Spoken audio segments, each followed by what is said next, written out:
my childhood home, music was everywhere. My dad had been a musician and a music lover since he was a schoolboy, and he passed that same fanatical love on to my siblings and me.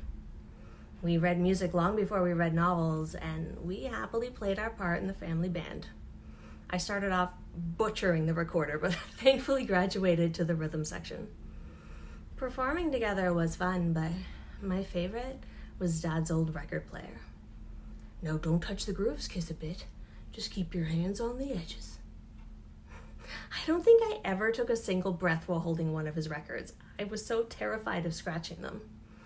As a clumsy kid, I only ever had plastic cassettes in my room, but Dad's vinyl collection filled our whole house with an incredible range of melodies. I was in awe of my dad. He was so creative and talented. And I know it's sort of cliche to say that little girls dream of finding husbands that remind them of their dads, but I really did. So much so that at barely 19, I was so deep into the swooning fantasy of a new musician in my life that I barely noticed the record scratch to a halt. My dad, my hero, my idol, had done something so heinous, so incredibly unforgivable, that his key devolved to minor in my eyes. He was still my father, but he was unrecognizable to me as my dad. For years after, we tiptoed on insincere eggshells, going through the motions while emotions remained hidden, avoided, silenced. The record skipped over that scratch, replaying the same few notes again and again. It was unforgivable, it would drone. He was unforgivable. I heard that same refrain on endless repeat, and so deep had the new groove carved that I soon forgot how the song had begun. Had it been a happy one? Did it even really matter? My hero had changed the tune, rewritten the lyrics. Is there even a place for me anymore? Any rhythm worth keeping? My dad's crime? His great injustice worthy of silencing a lifetime of memories?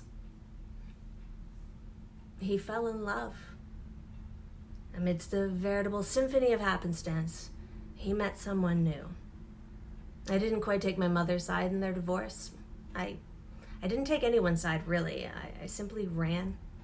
I blamed him for every infidelity, every instability, every inharmonious moment of my solo life.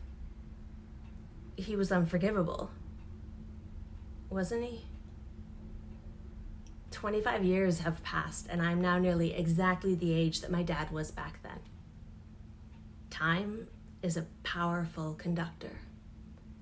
I can't pick out a single profound moment, but at some point, I just stopped staring at that needle, skipping over the scratch that he may have started years ago, but I deepened. And I realized that while the song may be unplayable, the whole album wasn't. I am my own life's DJ after all, and I can flip that record over. I did. And it was beautiful.